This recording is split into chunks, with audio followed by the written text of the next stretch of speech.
What's up, everybody, and welcome back to another episode of the Unbearable Podcast. And today I have my post-game review to the Bears-Vikings game. And I'm a little bit more mad than I was yesterday because I was facing fucking Saquon try push-up, whatever.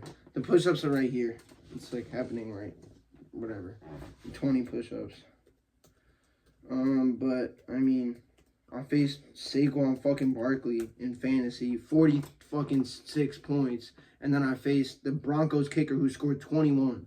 You want to know who scored the most points on my team? Who was it? Terry McLaurin with 21. Everyone else was below 21. So then not only do they score 46 points, their kicker scored more points than my entire team. A bad morning. And then I remembered this shit happened, but I don't know why they can't just lose, dude. Just fucking lose. It's so annoying. Why do you have to do this week after week after week? Just lose. I expect you to lose anyway. Just lose. It's not that hard. Just lose. Stop doing this. Why? What's the point of making it close? Why? What's the point? What's the point? There's no point. There's no point. There is no point to making it this close because you're not going to win. I know you're not going to win. The only thing you're doing is making me think you're going to win so that way when you lose, it's that much worse. Because I'm expecting you to lose. I'm going into every game saying, all right, they're going to lose. They're going to lose. Then you give me hope with the onside kick and then you lose anyway. You are, just Matt Eberflus, I hope you get fired as soon as possible because as long as you are a head coach, like I've been saying, we are not winning another game. You cannot lead this team to victory. I don't know what else we need to see to show that you can't lead this team to victory, but you can't. You are not a good head coach. All right, let's go over this game. We're going to go over the drives, and then we're going to go over the stats, and then I'll give you my final thoughts on the game. First drive, we had a punt. It was a 10-yard penalty, so we started off at 1st and 20. Another thing that Matt Eberflus can't do, and that's get his players to stop committing penalties. I know it's on the player, but if week after week after week we're committing these dumbass penalties, who was it? Offensive holding. That actually isn't really on, like that shit just happens, but there's so many dumbass penalties that we commit every single week, like the false starts, the illegal formations, shit like that. That's on code. If it keeps happening, how have you not done shit about this? How? What are you doing? What are you doing? What is going on from Sunday to Sunday where the same stuff keeps happening? How? You blamed it on your offensive coordinator the past 2 years, but guess what? We're in the same situation we were in last year with a new offensive coordinator who was worse than our last one. And it takes an interim offensive coordinator to bring a spark into this team to make our offense watchable. That is on you. You suck. You cannot lead a team. Go be a defensive coordinator somewhere else. Do something you're actually good at.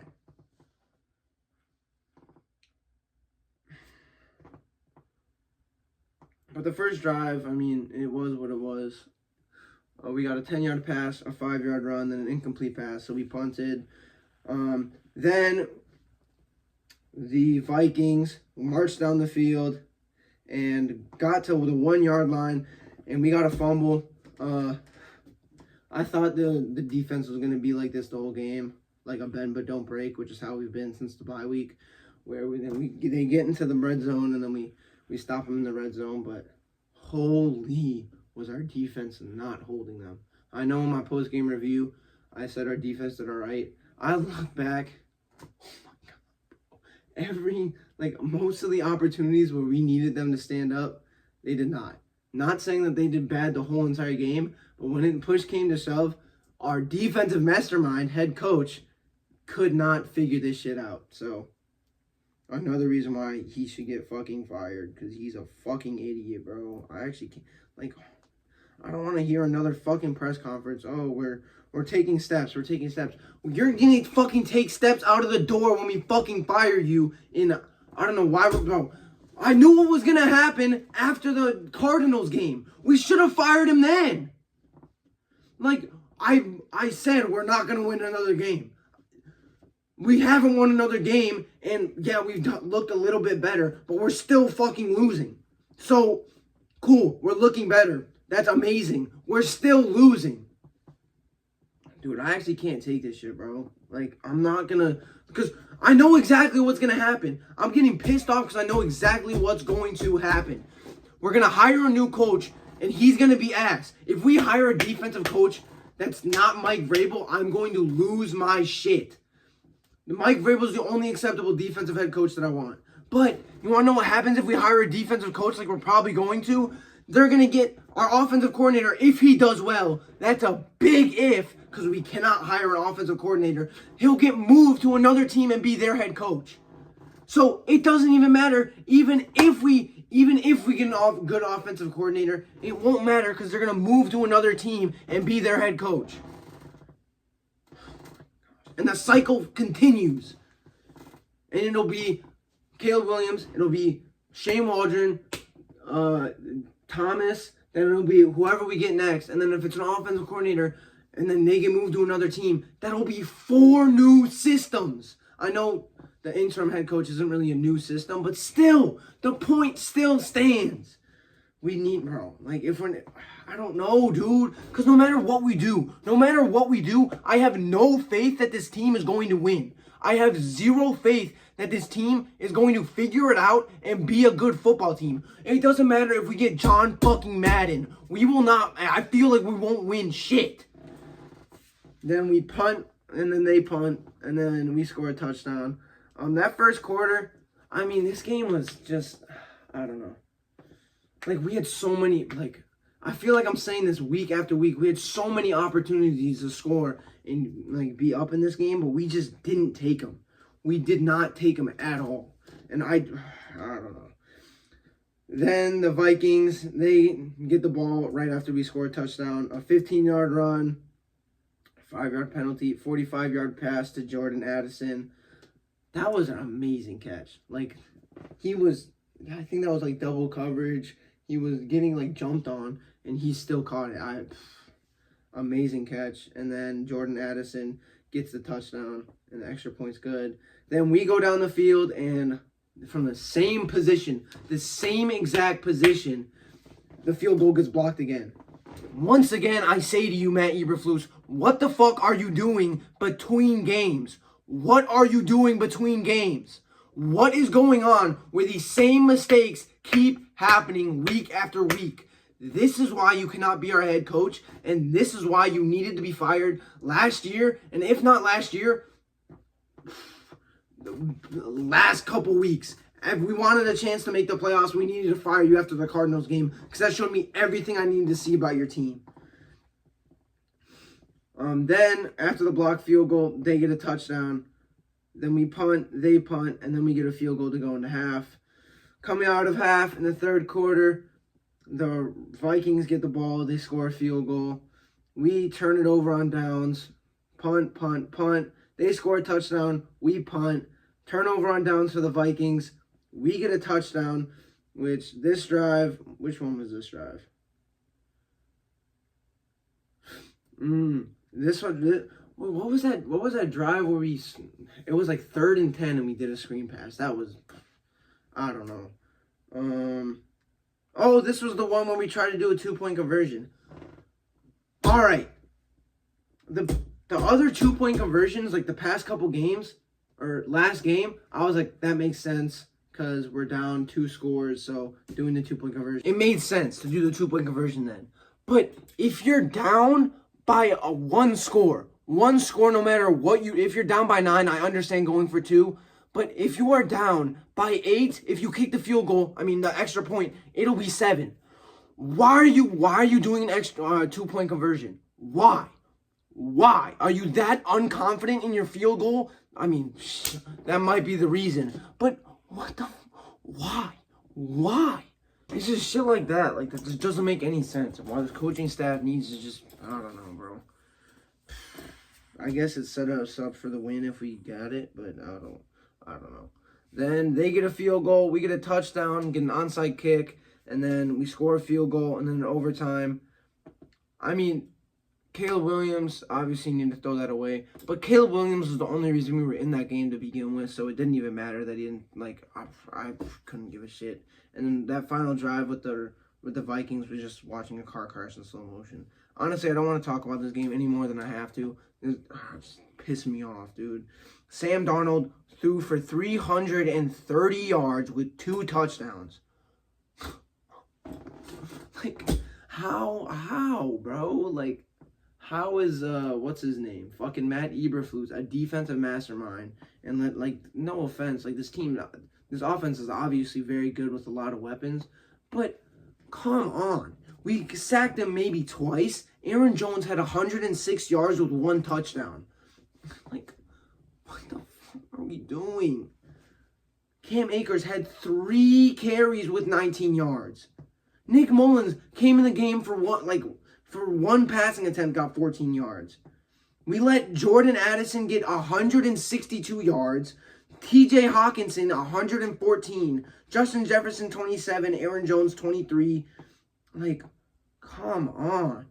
We got 1 turnover, and that was it.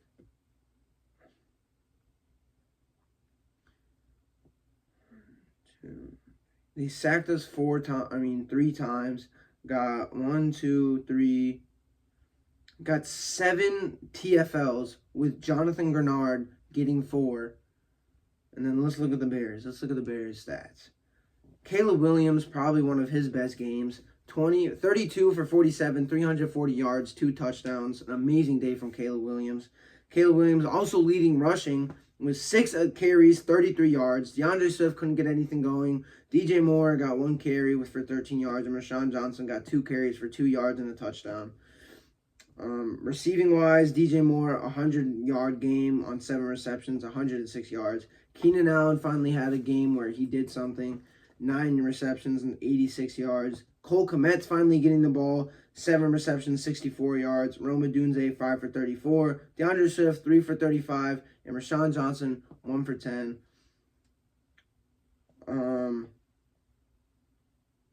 DeAndre Carter, obviously, with that muff punt, but that shit's just fucky. I mean, it is what it is. Like, it bounced off his leg. I don't know, dude. That shit just happens to us. We got 1 turnover, obviously, no interceptions. 3 sacks. And 5 TFLs. Cairo Santos, 2 for 3 on field goals. His longest was 49. 1 got blocked and an extra point. And then Torrey Taylor, 6 punts this game with an average punt of 48.67 yards. Continues to be one of our best players on the team. Total yards, the Minnesota Vikings got 452, Chicago 398, passing yards 328 to 320, rushing yards 124 to 78. Our rushing defense and specifically our front 4 continue to be one of the worst in the league. Not one of the worst in the league, but can't generate any pressure. Like, it's just average yards per play, 7 for Minnesota, 5 for Chicago. Both teams had a fumble loss. Both teams allowed 3 sacks. Third down efficiency, Minnesota was 46%, Chicago 35%. Time of possession, Minnesota 33 minutes and 26 seconds, Chicago 34 minutes, 24 seconds. In the first half, Minnesota didn't really have the ball for that long. And then 7 penalties for Chicago. If this isn't, bro, like, we're not going to win another game as long as Matt Eberflus is our head coach. We might look better, but we're not going to win against the Lions. It's going to be a close game. We're not going to win against the 49ers. It depends on how injured they are. And then we have, so that's 13, 14. Week 15, I think it's the Vikings again. And then 16 is the Lions, 17 is the Seahawks. And then 18 is the Packers. only two games where I think we have a chance is the 49ers if they're still injured, and the Packers if they rest their starters. But other than that, I have no hope for the rest of this year. It's done, and I'm just looking for Caleb Williams to look good like he did today. Caleb Williams has the most passing yards for a rookie, which is embarrassing because it's 2,297 yards of passing. But whatever. What are you going to do? I'll see you guys next time. Don't forget to bear down.